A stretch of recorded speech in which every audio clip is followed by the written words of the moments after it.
This episode is brought to you by Shopify. Upgrade your business with Shopify, home of the #1 checkout on the planet. Shop Pay boosts conversions up to 50%, meaning fewer carts going abandoned and more sales going cha-ching. So if you're into growing your business, get a commerce platform that's ready to sell wherever your customers are. Visit shopify.com to upgrade your selling today. This episode is brought to you by Unstoppable. Discover the inspiring true story about Anthony Robles, who defied every expectation to become a national wrestling champion in Unstoppable, a new original movie from Amazon MGM Studios and director William Goldenberg, evoking the excitement and camaraderie of classic sports dramas and thrilling wrestling matches. Unstoppable features an all-star ensemble cast, including Jarrell Jerome, Jennifer Lopez, Don Cheadle, Michael Pena, and Bobby Cannavale. Watch Unstoppable now, exclusively on Amazon Prime Video.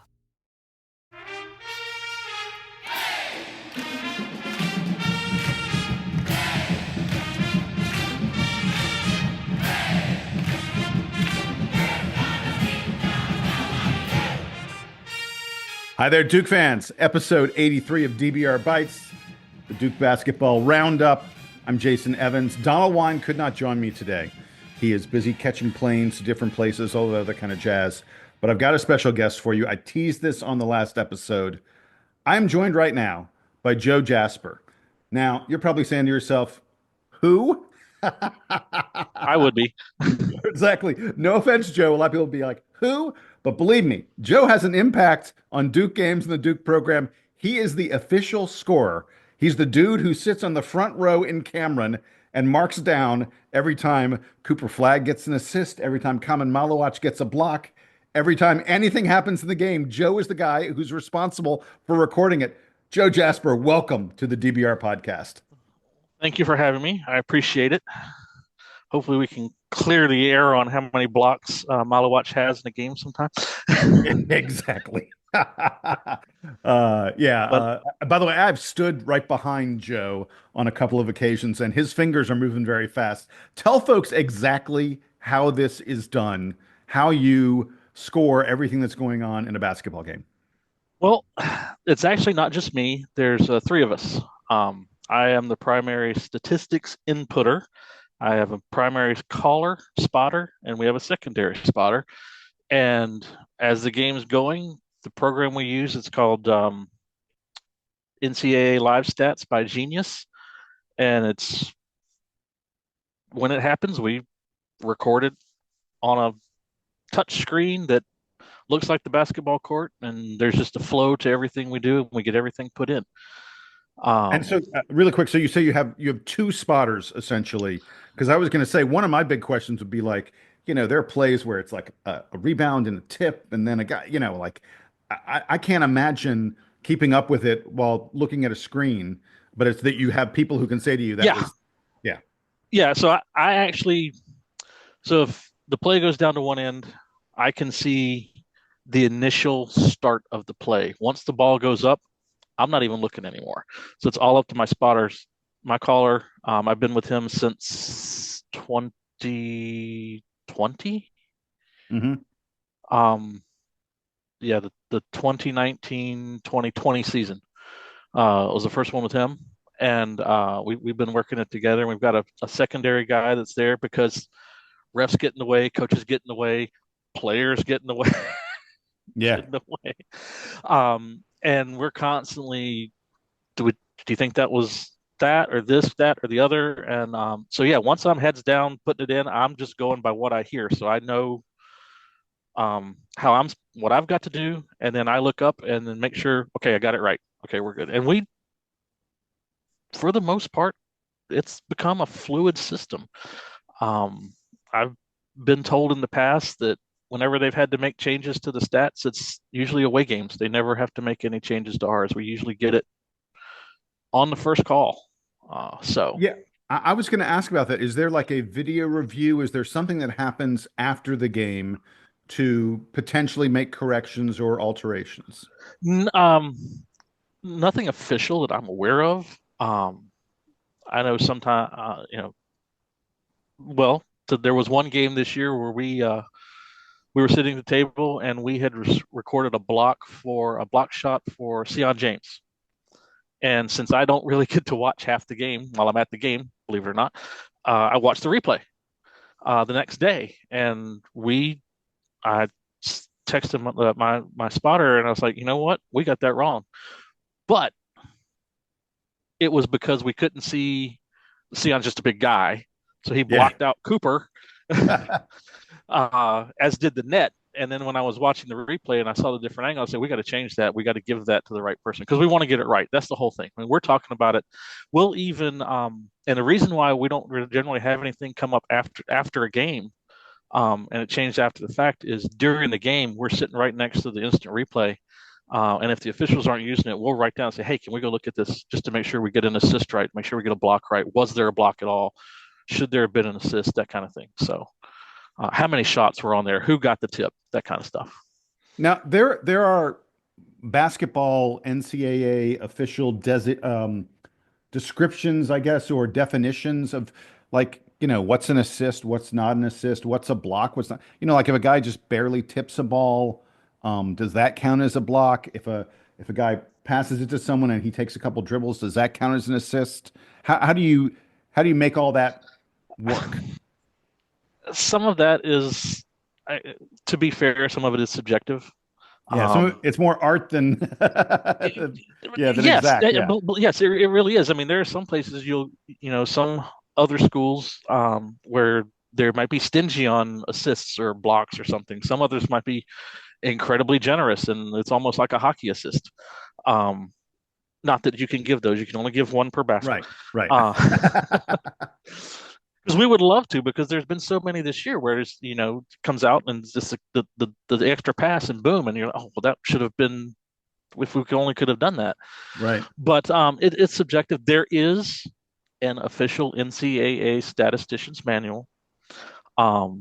We do look at that. We had one that we had to go through this year. There was a shot attempt by Khaman, went over the back of the backboard. And the officials blew it dead. And we went back and looked at the manual the next day. Did we get that play inserted correctly to make sure we did? And so there is an official manual that we have. It doesn't change that often, but I'll peruse it before the season starts just to see how different it is or anything. And it's pretty lengthy, but it's got so many examples of, if this is a scenario, here's what you score. If this is a scenario, this is what you score, kind of thing. So I have to ask, how did you get into this? It seems like a fan's dream and also a fan's nightmare, because like you said, I'm sure you want to be cheering. I'm sure you want to be watching the action, but you can't because you got a job to do. Well, I got started. I am a little bit behind you and a fair bit ahead of Donald. Class of '96, and yeah, you almost perfectly split us there, perfectly. And I started in the sports information office, and when I started there, they were doing manual statistics. So manual statistics were in the old crow's nest, behind the scorer's table, way upstairs, and it was a group of, I think we're 8 people up there doing that. And at the time I got started, I was actually using an electric typewriter to type the play-by-play.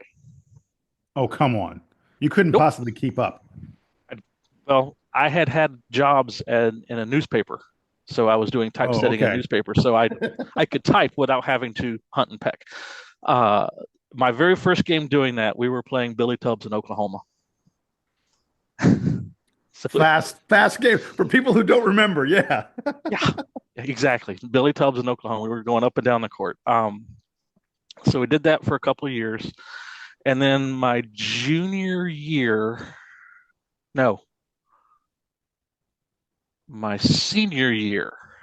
we switched from manual statistics to the first computer program we used was Statman. And that was the 95-96 season. And I know it wasn't my junior year, because my junior year we were still doing manual typing the play-by-play, because that was the year, that was the 95 season, that was in the wilderness year. But I know it was a typewriter because when we played Carolina that year and Jeff Capel hit his 30-foot shot, it was not half court. Don't let anybody tell you it was half court. It was close, but it was not half court. And it went in. All of us at the table got bent in half by people behind us cheering. I love it. I love it. So I remember that one distinctly. So started doing that. I graduated in '96, and then I was I was working at Vanderbilt University for a year, and then I moved to Georgia and worked in Atlanta and Norcross, and then Buckhead. I worked in Buckhead for a year. Took a job back up here. Mike Craig, who is no longer at Duke, but he was still the SID when I moved back. He knew we had used Statman for football at Vanderbilt, and they wanted to go that route for the football because they had like 13 people doing. So yeah, again, ACC, everything goes back to football. So they wanted to go to the program for football stats. So 1999 season, I came back for football. When I met him for lunch that day, I said, "Well, do you still need help for basketball?" And he's like, "We'd love to have help for basketball." So I got back to the table for basketball. So 1999, 2000 was my first year back, and I have been at the table ever since. I mean, is it a fan's dream? Do you feel like you get to see the games? I used to. We were using Statman, which was kind of a DOS-based program. So it was all keystroke Right. on the keyboard, and I could watch the game. And then we moved to a different program called Stat Crew, also DOS-based program. So it was a keystroke program, so I could watch the whole game and be keying it. Sometimes I would have the play in place before my caller had even finished giving it to me. I'd already put it in. Yeah. It's not so much now. I don't get to watch it. Like I said, I don't get to watch as much of the game live as I used to. So I go back, and the next day I watch the replay, pull up, watch ESPN, and just sit back and say, okay. But the funniest thing is I'm not really. If it's a road game, I'm cheering at home. My wife will tell you that I will yell at the TV a lot. But the funny thing is when I'm watching replays of the home game, I'm actually thinking about the plays in my head. Right, you can't separate yourself from the score and just be the fan. Exactly. It's really hard. But for away games, I know I don't have to worry about it, so it's like, eh. I love it. Is there like a society of scorers? Do you guys know each other? Do you share notes, ideas, anything like that? No.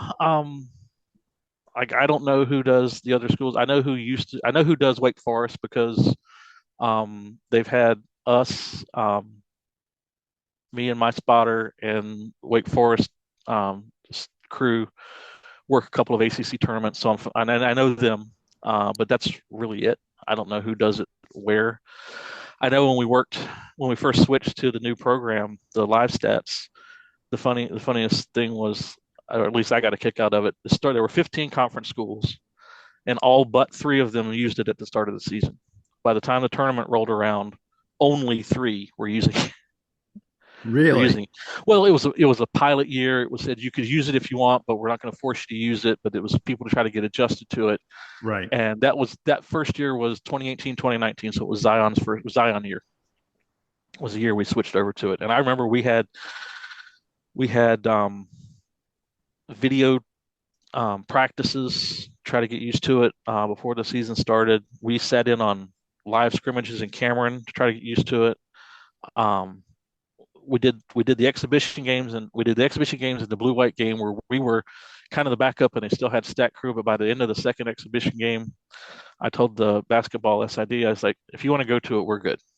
So when we got in the hang of it, we got in the flow down. So, and it flows pretty well right now. So we're all used to it.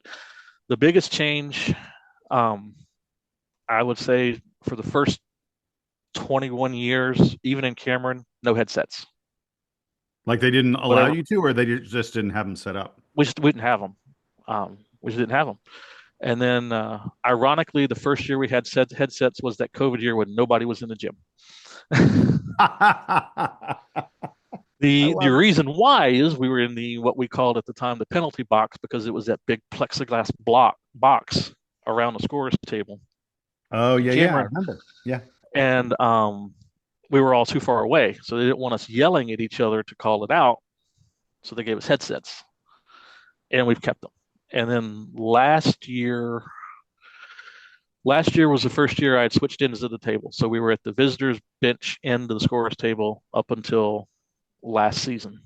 So now we're at the home team bench end.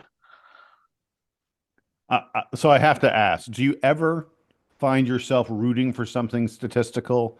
Oh, here's a guy who's on the verge of a triple double, or here's someone who's about to score 20 points or something like that. Or are you just not even aware? It's just moving so fast. It's no, we're very aware. Because there's typically the TV stats, official TV stats, sits down with us, and the people that have been doing it, especially one of them, he's been there forever. Hang on a second. Are you saying that there's a separate person doing TV stats from what you're doing? Well, they're talking to the TV truck. Oh, They're okay. talking All right, to gotcha. the Yeah.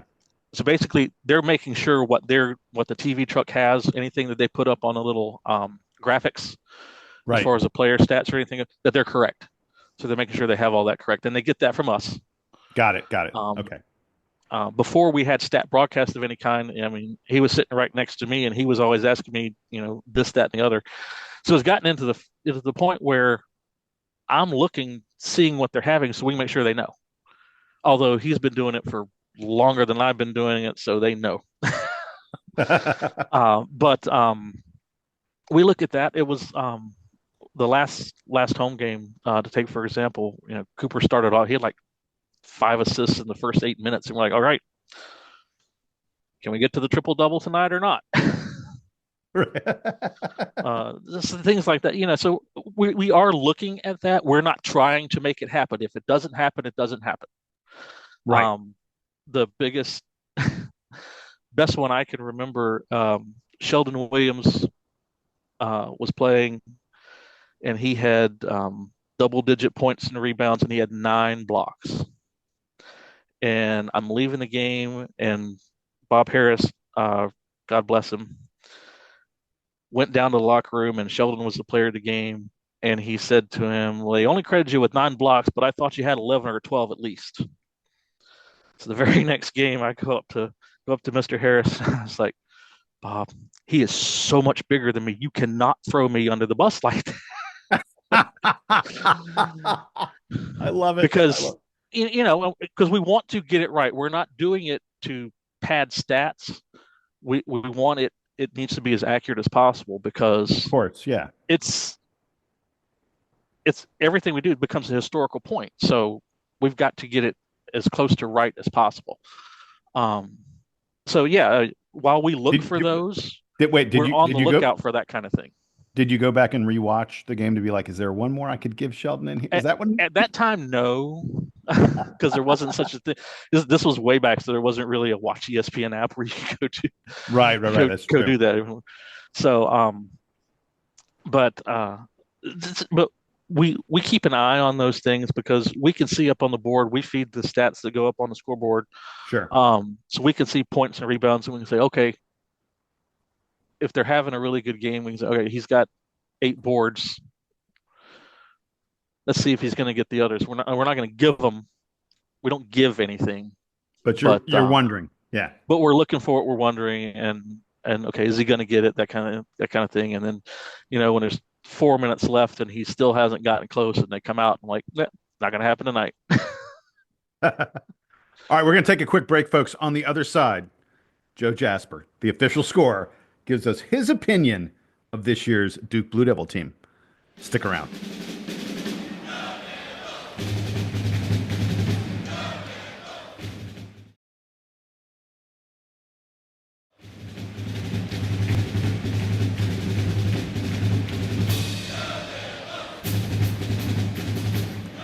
All right, Joe, back from the break.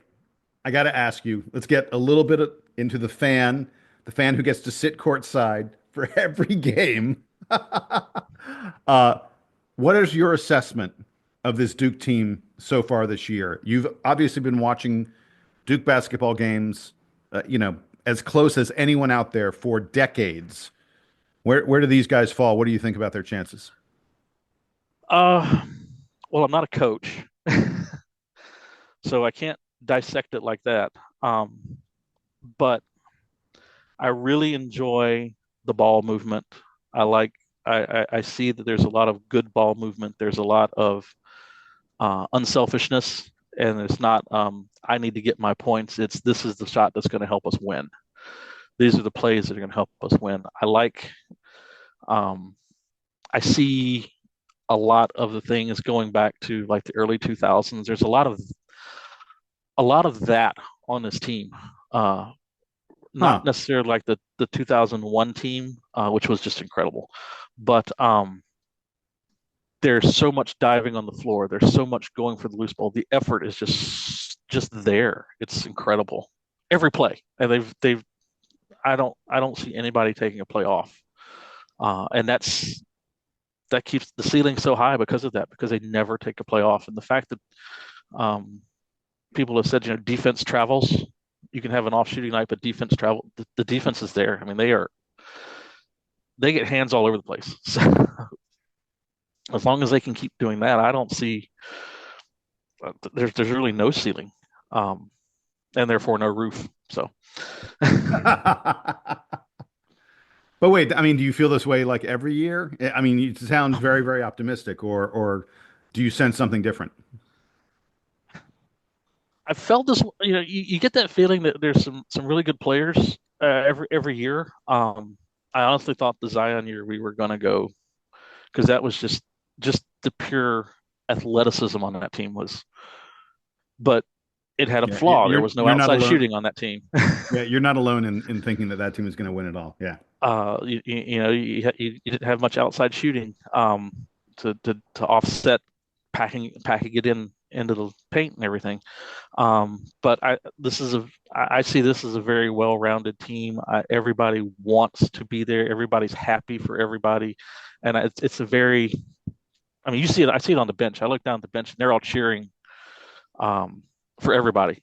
Everybody's doing it. So that's you see that, and you think, okay, these guys all like each other. They want to be there for each other, and they're all happy for each other. And when they're happy for each other, well, there's no egos. I mean, there may be, but I don't see them. They're out there to win, and that's the thing I see. So I meant to ask this earlier. This isn't a full-time gig for you. No, right? I have a day job. I do have a day job. I only do the home games. I also, a couple years ago, went back and started doing football again because they switched over to the same live stats program for football. And since I've been familiar with it for basketball, I picked that up for them so that it make sure they didn't have any issues with that. So, but no, it is not. I do not work in the Duke athletic department or at Duke or anything. And I just, in fact, most of us at the table, some of them do work for Duke, but not in the athletic department. Right. Right. So I guess you just sort of block out the entire fall and spring on your calendar, just no vacations. Well, that depends. I guess I'm kind of asking, is there a backup? What if you can't make it one game? And it has happened. I've missed since 1999, 2000. I've missed 10 games at home. Mm-hmm. No stats from those. It just doesn't exist. There's no. Well, for most of those, it was still stat crew, and I've gone through a lot of different spotters, and one of the spotters ended up. He does him and his wife. They started doing women's games because I was doing men's and women's games for a while, and that's a lot. Yeah. So he does women's games. So now he can kind of fill in for me. And I'll fill in for women's games too if he can't be there as well. But back in the day, I missed a couple going out of town. Missed 2 in February of 2017 due to illness. And I didn't miss any more until the Virginia game at home in 2019 because my wife decided to plan a trip to Disney World with the family. Hey, nothing wrong with that. That's great. And that was the first game. That was the last game I missed until this past November when I was in Europe with my wife for 2.5 weeks. So, look, I'm glad to hear that you are able to have a life outside of watching Duke basketball, Believe me, there are people who think that I don't have a life, and sometimes I don't. Well, I'm there a lot, so there is that. Yeah. But yeah, it's not a full-time thing. So I have my own my day job, and I have my own life outside of that. I mean, luckily for road games, it's easier. I like to watch all the away games too. I like to sit and watch even if I'm yelling at the TV, but um, didn't get to watch live the SMU game in Dallas because we were out of town. But thanks to Watch ESPN, I could watch it. There you go. All right. Wrapping it up here with this one. I always ask every time I have a player, a coach, anyone close enough to the program to have a story. I'm always like, do you got a good Coach K story or Coach Shire story? You've been at some practices and scrimmages and stuff. I know you've been to countless games over the years. You got to have, come on, man, you got to have some good story you can tell me about one of these mysterious head coaches of the Duke basketball program. Well, my favorite Coach K story I can't say on the air. Oh, come on. Can you clean it up, maybe? Or No, there's no way because it loses something if I try to do that. Okay, we'll live without it. But there Give me are your second a favorite lot, Coach K story. I wouldn't call it a Coach K story because I was always at the other end of the table, so it was very hard to do anything while he was on the sidelines. But I was right in front of Jim Boeheim when he had his meltdown and lost his jacket. Oh, I love it. I was sitting right there. I was like, okay, well, he's gone. There was a play against Carolina, and I think in a play against Carolina, it was JJ and Sheldon were on our team, and McCants was on the other team, and we had just gone up. It was a very close game. We'd gone up, and there was a play that they threw. Carolina had the ball under our basket. It was the end of the game. They threw it down, and JJ was able to get over and break up the pass, and they lost the ball out of bounds, and we ended up winning the game. And I remember that distinctly because it was a play for McCants, and after the game, JJ had the quote that we knew they were going to run that play, so we sniffed it out, took care of it. So you just see all those things. I mean, like I said, I was there for the I was a student, but I was there for the not quite half court shot by Jeff Capel to tie it up in that 95 season. There for all the big games. I've only missed one UNC game in Cameron. And my sister will never live that down for scheduling her wedding that day. Oh boy. The dreaded February March wedding. Yep. Yeah. If you're a true fan, those are really rough. Joe Jasper, we really appreciate you providing us with this insight, this behind the scenes look at your little slice of the Cameron experience in Duke basketball. Thanks a lot, man. You've been doing this forever. You plan on keeping doing this for a long time more? Until they tell me if the AI is going to take care of it for me, I'm going to try to be there as long as I can. I love it. We will look for you on the sidelines, man. For Joe Jasper, I'm Jason Evans. This is the DBR Podcast. Here's the Duke Band playing us out and taking us home.